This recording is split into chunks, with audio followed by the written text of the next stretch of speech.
नमस्कार, मैं सुनील नागे का वेलकम है इस नए वीडियो लेक्चर में। तो आज हम क्लास 10th चैप्टर 4 तत्वों का आवर्ती वर्गीकरण लेके आए हैं। वीडियो लेक्चर शुरू करने से पहले अगर आपने अम्ल, क्षार एवं लवण के बारे में आपने नहीं पढ़ा है तो आई बटन पर आप क्लिक करके उस चैप्टर को आप पढ़ सकते हैं। उसके बाद इस चैप्टर में आके पढ़ेंगे तो आपको मजा आएगा। तो चलिए आज की क्लास शुरू करते हैं बिना टाइम वेस्ट किए। तत्वों का आवर्ती वर्गीकरण क्या होता है, इस चीज को हम समझते हैं।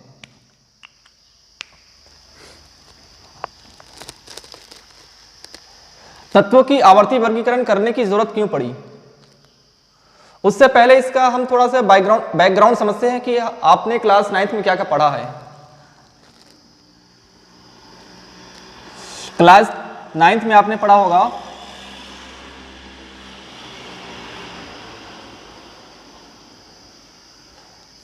परमाणु क्रमांक के बारे में आपने पढ़ा होगा। इसको हम एटॉमिक नंबर बोलते हैं। Atomic number. आपने परमाणु भार के बारे में आपने पढ़ा है। परमाणु भार के बारे में इसको बोलते हैं एटॉमिक वेट। ये क्लास 9th में आपने पढ़ा है। अब देखते हैं तत्वों की आवर्ती वर्गीकरण करने की आवश्यकता महसूस क्यों हुई। तो देखते हैं शुरुआत में क्या हुआ। सन 1800 में केवल 30 तत्व का ज्ञात था हमको। 30 तत्वों के बारे में हमको क्या था, जानकारी था। अब जबकि तत्व बहुत कम है तो उस चीज को याद करना बहुत आसान है। जैसे जैसे नए नए तत्व का बारे में डिस्कवरी होता गया टाइम के अकॉर्डिंग, वैसे वैसे तत्वों की संख्या बढ़ती गई। अब जो कि तत्वों की संख्या बढ़ रही है तो उसको याद करना भी मुश्किल होता गया। तो वैज्ञानिकों ने क्या किया, अध्ययन करने के लिए तत्वों का अध्ययन करने के लिए, उसको सरल बनाने के लिए एक आवश्यकता महसूस हुई कि क्यों ना इसको हम एक व्यवस्थित कर देते हैं। तो व्यवस्थित करने का तरीका कैसा होता है, आपने किसी शॉप में देखा होगा कोई बिस्किट जिस जगह पे रखते हैं, आपने ये भी देखा होगा कि जो साबुन है उसको व्यवस्थित करते हैं। अब साबुन, नहाने का साबुन अलग रखते हैं और कपड़े धोने का साबुन अलग रखते हैं। उसमें भी बहुत सारी वैरायटी है, उसको अलग अलग जगह पे रखते हैं। क्यों रखते हैं, चीजों को आसानी से हम उसको ढूंढ सके, उसको हम आसानी से लेन देन कर सके, इस वजह से हम उसको व्यवस्थित करते हैं। तो इसी आइडिया को लेके वैज्ञानिकों ने क्या किया, तत्वों को सरल रूप में पढ़ने के लिए, अध्ययन करने के लिए वर्गीकरण की आवश्यकता महसूस हुई। सबसे सर्वप्रथम जो वर्गीकरण में आता है डॉबे-राइनर का त्रिक नियम।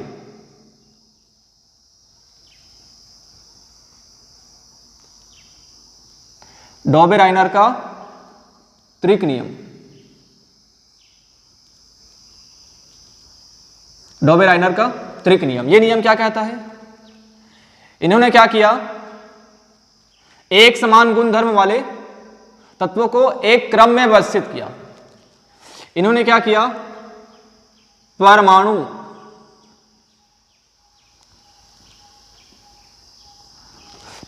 परमाणु द्रव्यमान के आधार पर जिस तत्वों का गुण एक समान है उनको क्या किया, व्यवस्थित किया। इस सिद्धांत को कब दिया है, ये 1817 में। कब दिया है, 1817 में वोल्फगैंग डॉबे-राइनर ने इस नियम को दिया है। इन्होंने क्या किया, जैसे इस पे नाम पे दिख रहा होगा त्रिक, मतलब 3 तत्वों का क्या किया, सेट बनाया। 3 तत्वों की क्या बनाया, सेट बनाया। कैसे सेट बनाया, लिथियम का, सोडियम का, पोटेशियम का, कैल्शियम का, स्ट्रोंशियम का, बेरियम का, क्लोरीन का, ब्रोमीन का और आयोडीन का। इन्होंने क्या किया, 3 तत्वों का क्या बनाया, सेट बनाया। सेट बनाने के बाद क्या देखा, जो प्रथम तत्व का जो परमाणु द्रव्यमान है वो, और जो अंतिम पद का 3 पद में प्रथम पद का परमाणु द्रव्यमान और अंतिम पद का परमाणु द्रव्यमान को जोड़ने पर 2 से भाग देने पर जो संख्या हमको मिलता है वो मध्य संख्या के द्रव्यमान के बराबर होता है। एग्जाम्पल के समझते हैं। लिथियम का परमाणु द्रव्यमान कितना होता है? 7। पोटेशियम का परमाणु द्रव्यमान कितना होता है? 39। उसको 2 से भाग दिया तो किसके बराबर आया? ये कितना आया? 7 से कितना हो जाएगा? 13, 46। इसको 2 से भाग देंगे कितना आएगा? 23।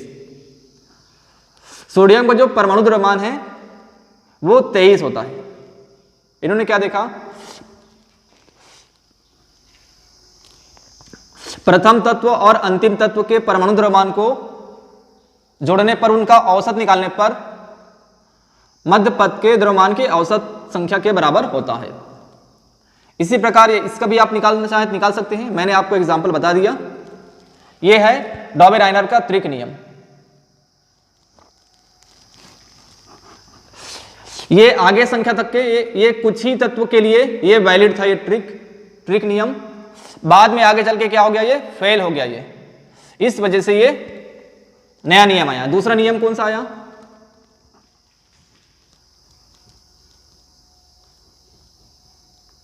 न्यूलैंड का अष्टक नियम। अष्टक नियम, न्यूलैंड का अष्टक नियम। ये क्या है? ये सन 1837 में इस नियम को प्रतिपादन किया है। इसके अनुसार क्या है? जो सबसे हल्के तत्व होते हैं, इन्होंने क्या किया? जो तत्व सबसे हल्के होते हैं उसको व्यवस्थित किया। इन्होंने क्या दिखा? जैसे ये इसका नाम पे इस तरह से अष्टक मतलब 8वां, 8 यहां से क्या दिख रहा है? 8। प्रत्येक 8वां तत्व का गुणधर्म प्रथम तत्व के गुणधर्म के समान होता है। इन्होंने इसकी तुलना भारतीय संगीत से किया है। भारतीय संगीत आपने देखा होगा, सा रे गा मा पा धा नी सा। इन्होंने क्या किया? सबसे हल्के तत्व कौन है? हाइड्रोजन। इन्होंने क्या किया? हाइड्रोजन से स्टार्ट किया और कैल्शियम पे खत्म किया। Hydrogen, lithium, beryllium, boron, carbon, nitrogen, oxygen, fluorine, neon. उस समय क्या था? इस समय जब न्यूलैंड का जो अष्टक नियम आया उस समय अक्रिय गैस की खोज नहीं हुई थी, इनर्ट गैस का डिस्कवरी नहीं हुआ था, इस वजह से उसको इसमें शामिल नहीं किए। इसके बाद क्या जाएगा? Sodium, magnesium, aluminium, silicon, phosphorus, sulphur, chlorine,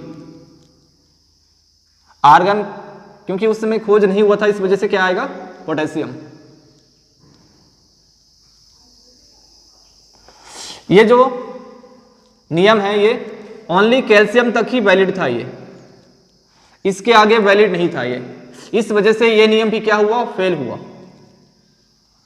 इसमें एक चीज और है, आपने देखा होगा ये हाइड्रोजन जो है, ये वाला हाइड्रोजन, ये हाइड्रोजन जो है कभी कभी ये प्रथम समूह में भी आता है और जो हैलोजन जो समूह है सबसे अधिक विद्युत ऋणी तत्व उसमें भी दोनों जगह पे शामिल होता है। इन्होंने क्या देखा? ये हाइड्रोजन का ये स्थान जो है वो निश्चित नहीं है। ये नियम फेल क्यों हुआ? इस नियम की विशेषता क्या क्या है? ये केवल 56 तत्व तक वैलिड था। ये नियम जो है ओनली 56 तत्व तक वैलिड था और सबसे हल्के तत्व को लिया था। इसमें क्या था? अक्रिय गैस की खोज उस समय नहीं हुई थी।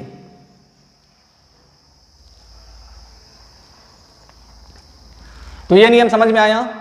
देखो ये पहला, अगर यहां से मैं स्टार्ट करूंगा गिनना, मैं 1 2 3 4 5 6 7 और ये 8वां तत्व का गुणधर्म प्रथम तत्व के गुणधर्म के समान होता है। इसी को अष्टक नियम कहते हैं। अगर मैं यहां से स्टार्ट करूंगा, देखो यहां से मैं स्टार्ट कर रहा हूं 1 2 3 4 5 6 7 8, देखो ये 8वां।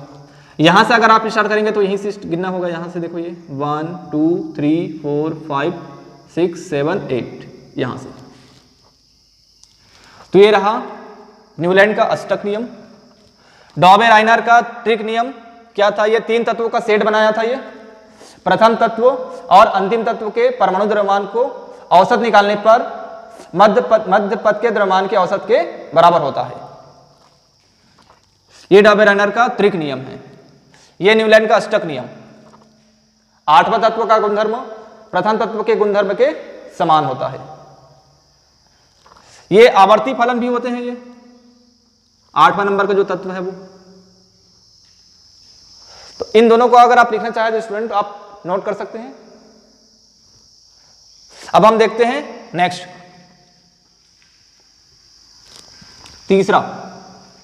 तीसरा क्या है? लोथर-मेयर।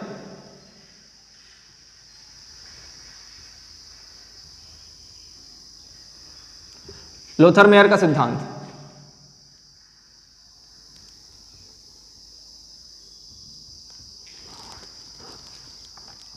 इन्होंने क्या किया?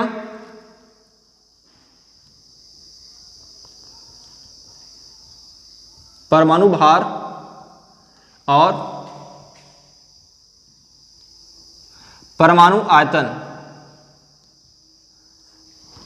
आयतन के बीच क्या बनाया इन्होंने? ग्राफ बनाया। क्या बनाया? ग्राफ। तो आइए इसको हम ग्राफ के माध्यम से समझने की कोशिश करते हैं।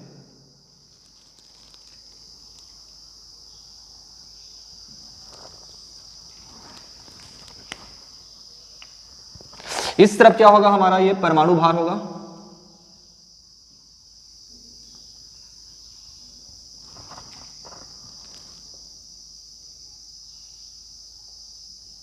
बीस 40 60 80 100 120 140 160 180। इस तरफ क्या होगा? 10 20 30 40 50 60 70 80। इस तरफ क्या होगा?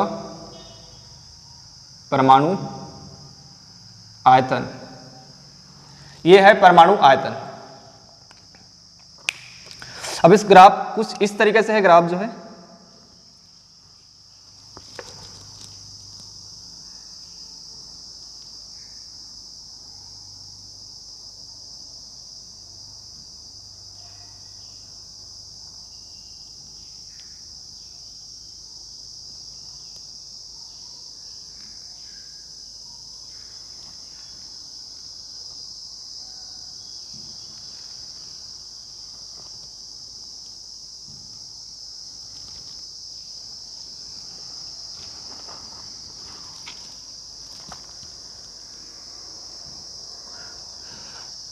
जो उच्च शिखर है उस पे क्या होगा? अधिक क्षारीय धातु होगा। Lithium, sodium, potassium, rubidium, caesium, francium. उच्चतम शिखर पे क्या होगा? जो अधिक क्षारीय धातु है वो होगा।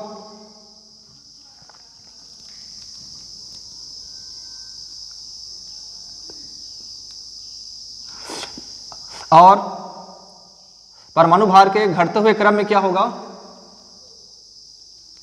कम क्षारीय धातु। जैसे क्या होगा? Beryllium, magnesium, calcium, strontium, barium,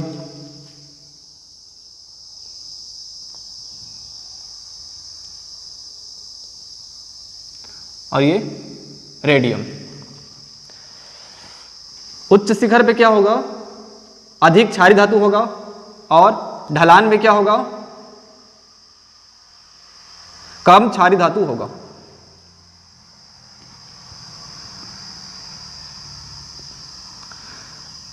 उच्चतम शिखर के दोनों के बीच, उच्चतम शिखर और ढलान के बीच में क्या आएगा? जो सबसे अधिक विद्युत ऋणी तत्व है वो आएगा। चढ़ाव पे क्या होगा? फ्लोरीन, क्लोरीन, ब्रोमीन और ये आयोडीन। तो इसमें क्या क्या निष्कर्ष निकलता है, आइए इस तरफ देखते हैं। इसको आपने नोट कर लिया होगा, इसको मैं रब कर देता हूं।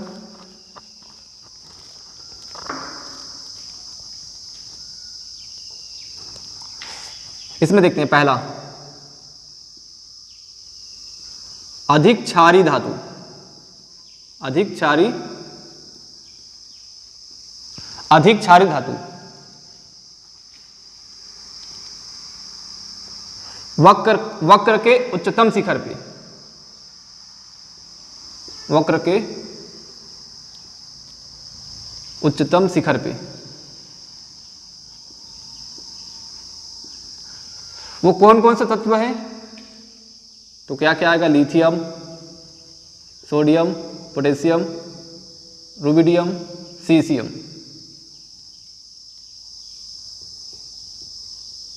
फ्रेंसियम। पहला पॉइंट। दूसरा पॉइंट क्या निकल के आया यहां से?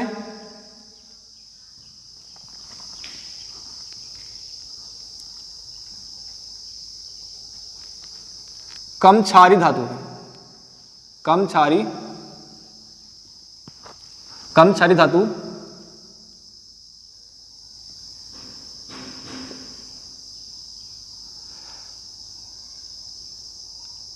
ढलान के घटते क्रम में,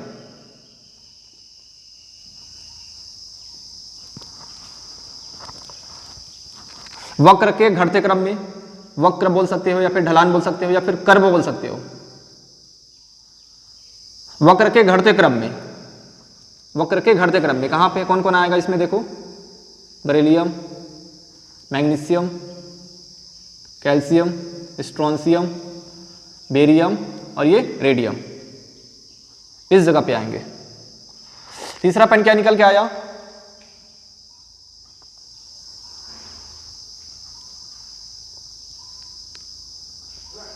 इसमें जो सबसे अधिक विद्युत ऋणी तत्व है,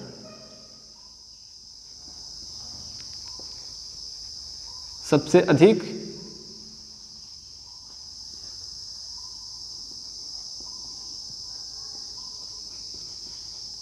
अधिक विद्युत ऋणी तत्व उच्च शिखर के बीच में,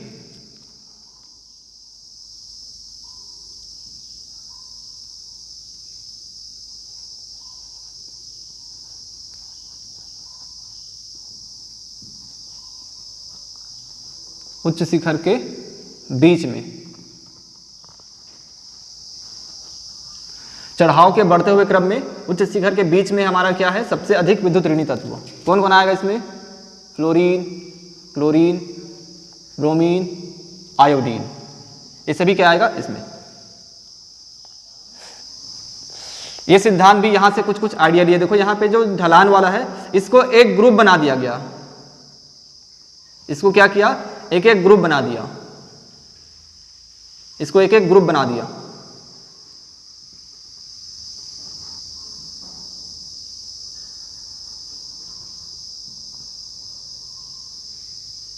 इसको एक एक ग्रुप बना दिया गया, एक एक ग्रुप बना दिया गया। तो स्टूडेंट्स, आपको पहला डॉबेराइनर का त्रिक नियम, 3 सेट बनाए थे, 3, पहला तत्व और अंतिम तत्व दोनों के परमाणु द्रव्यमान को हम का औसत निकालने पे मध्य पद के औसत के बराबर आता है, मध्य पद के परमाणु द्रव्यमान के बराबर आता है। दूसरा हमने क्या देखा था, न्यूलैंड का अष्टक नियम, इसका जो 8 तत्वों का जो गुणधर्म है प्रथम तत्व के गुणधर्म के समान होता है। इसकी तुलना किससे किए हैं, भारतीय संगीत सा रे गा मा पा धा नी सा, इससे किए हैं इसकी तुलना।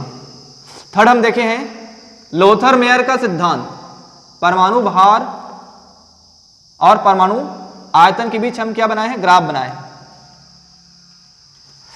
उच्चतम शिखर पे क्या आएगा, जो सबसे अधिक जो क्षारी धातु है वो आएगा। ढलान के घटते क्रम में क्या आएगा, घटते हुए क्रम में जो कम क्षारी धातु है वो आएगा। और ढलान के बढ़ते हुए क्रम में, ढलान के बढ़ते हुए क्रम में के बीच में क्या आएगा, सबसे अधिक विद्युत ऋणी तत्व है वो आएगा। अब हम देखते हैं नेक्स्ट। तो आइए स्टूडेंट, अब हम मेंडलीव के वर्गीकरण की क्या क्या उपलब्धियां हैं और मेंडलीव के वर्गीकरण की क्या क्या कमियां हैं या सीमाएं हैं उसको हम अध्ययन करते हैं। सबसे पहले हम चेक करते हैं मेंडलीव के वर्गीकरण की उपलब्धियां क्या क्या है। सबसे प्रथम है तत्वों के अध्ययन में सहायक। तत्वों के अध्ययन में क्यों सहायक है, अगर हम बात करेंगे किसी एक समूह में, किसी एक समूह के तत्व का गुण अन्य तत्व के गुण के समान ही होता है, तत्व के अध्ययन में सहायक है। कैसे है, प्रायः किसी एक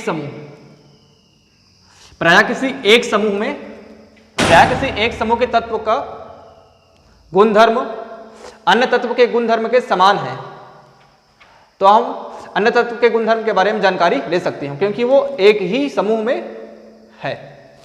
इस वजह से नए तत्वों के खोज में सहायक। नए तत्वों के खोज में सहायक कैसे है, इन्होंने क्या किया, जो नए तत्व आने वाले हैं उसके लिए एक रिक्त स्थान छोड़ के रखा था ताकि अगर नए तत्व अगर आते हैं तो उसको हम उसमें भर सकते हैं। तीसरा इसका क्या है, उपलब्धियां हैं, अक्रिय गैस का स्थान। अक्रिय गैस के लिए इन्होंने क्या किया, एक स्थान निर्धारित कर दिया कि जो नए तत्व खोज होके आएंगे उसको हम उस जगह पे व्यवस्थित कर सकते हैं। तो ये रहा तीनों मेंडलीव के वर्गीकरण की उपलब्धियां।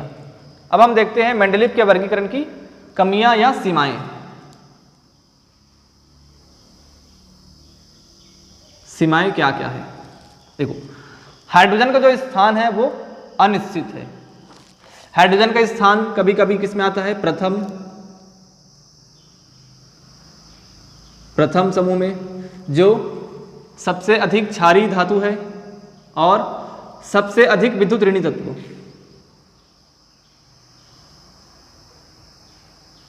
सबसे अधिक विद्युत ऋणी तत्व इसमें कौन कौन आता है, लिथियम, सोडियम, पोटेशियम एक्सेट्रा। इसमें कौन कौन आता है, फ्लोरीन, क्लोरीन, ब्रोमीन, आयोडीन, ये सभी क्या आता है, सबसे अधिक विद्युत ऋणी तत्व है। तो हाइड्रोजन का जो स्थान है कभी इस जगह पे होता है और कभी इस जगह पे होता है, इसका स्थान निश्चित नहीं है।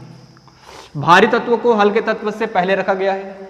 जैसे बात करूंगा मैं कोबाल्ट, कोबाल्ट का जो परमाणु क्रमांक है 58.9 और जो निकिल का जो परमाणु क्रमांक है 58.7 है। जबकि क्या किया था इन्होंने, क्या बोला था, मेंडलीव ने क्या बोला था, परमाणु द्रव्यमान को बढ़ते हुए क्रम में व्यवस्थित करने पर। तो यहां तो बढ़ते हुए क्रम में नहीं है। मेंडलीव के अनुसार ये इसको यहां पे होना था और इसको यहां पे होना था, जो कि ऐसा नहीं है। इस वजह से ये इसकी कमियां हैं। समस्थानिकों को अलग अलग स्थान नहीं दिया गया।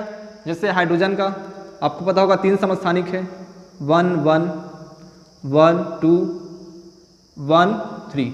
हाइड्रोजन के 3 समस्थानिक ये हैं। समस्थानिकों को अलग अलग स्थान नहीं दिया। तो ये रहा तीनों इसका कमियां। अब हम देखते हैं आधुनिक आवर्त सारणी के बारे में देखते हैं।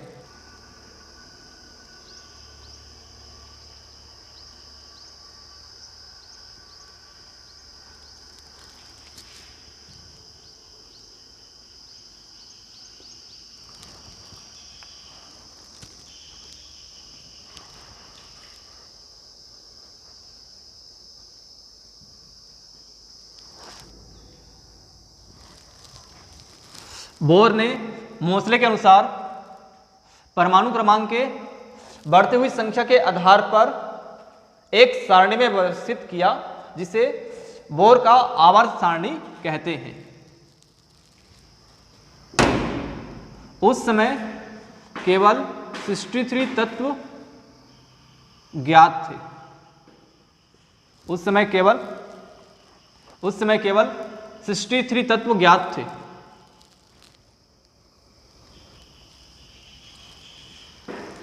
अब इसके बारे में क्या क्या गुण है उसके बारे में देखते हैं।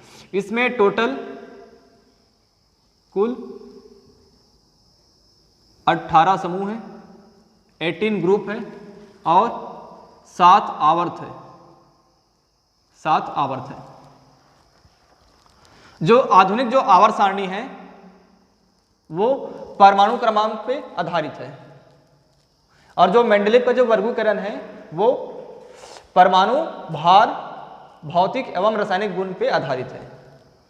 यह परमाणु क्रमांक पे आधारित है और इलेक्ट्रॉनिक विन्यास को आधार मानकर इस आवर्त सारणी को बनाया गया है। इसमें देखते हैं क्या क्या है, विशेषताएं क्या क्या है इसकी।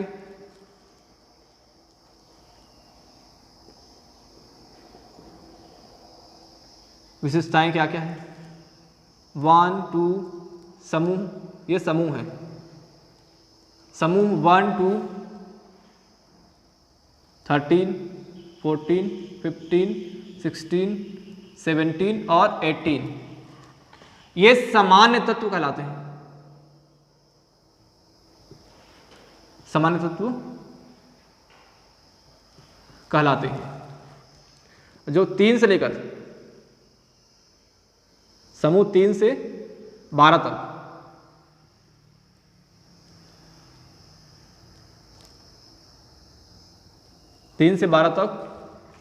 संक्रमण तत्व कहलाते हैं। संक्रमण तत्व कहलाते हैं। संक्रमण तत्व कहलाते हैं।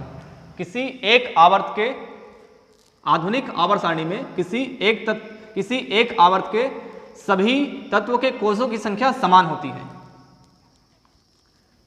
किसी कोष में अधिकतम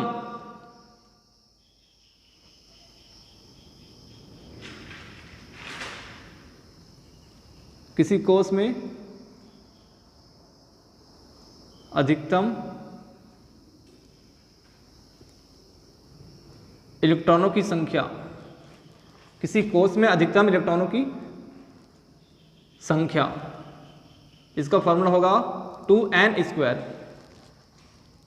के कोष की संख्या है।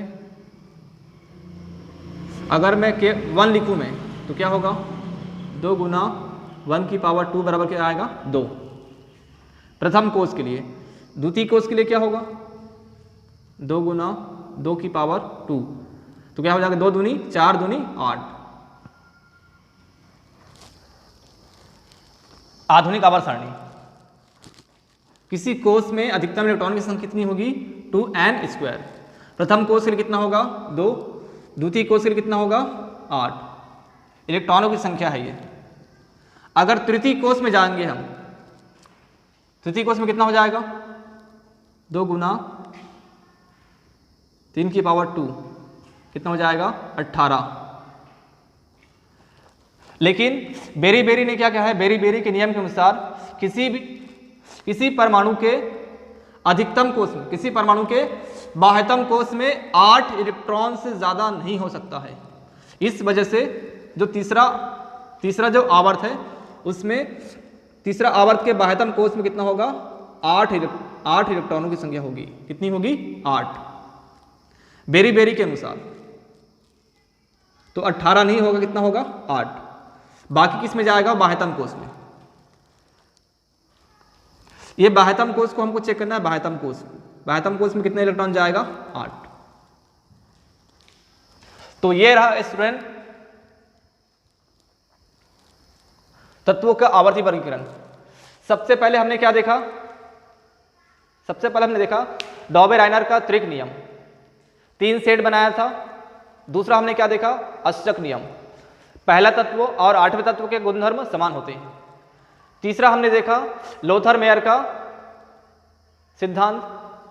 इन्होंने क्या किया था, परमाणु आयतन और परमाणु भार दोनों के बीच क्या बनाए थे, ग्राफ बनाए थे। और वक्र के जो उच्चतम शिखर है उस पे अधिक क्षारीय धातु है, वक्र के घटाव में क्या है, कम क्षारीय धातु है। और वक्र के बढ़ते हुए क्रम के बीच में सबसे अधिक विद्युत ऋणी तत्व है वो आता है। चौथा हमने देखा था मोसले का वर्गीकरण। मोसले का वर्गीकरण किसके आधार पर किया था, परमाणु भार पे, रासायनिक गुण और भौतिक गुण के आधार पर उन्होंने क्या किया था, व्यवस्थित किया था। और लास्ट हम देखे हैं आधुनिक आवर्त सारणी। आधुनिक आवर्त सारणी ने क्या किया, परमाणु क्रमांक और इलेक्ट्रॉनिक विन्यास के आधार पे उन्होंने क्या किया है, वर्गीकृत किया है। अगर आपको आधुनिक आवर्त सारणी आपको अगर पढ़ना है तो चैनल पे आप विजिट करके जाके देख सकते हैं, या फिर आप आई बटन पर आप क्लिक करके उस आधुनिक आवर्त सारणी को नए ट्रिक के माध्यम से आप उसको पढ़ सकते हैं। ठीक है, तो मिलते हैं हम नेक्स्ट वीडियो में।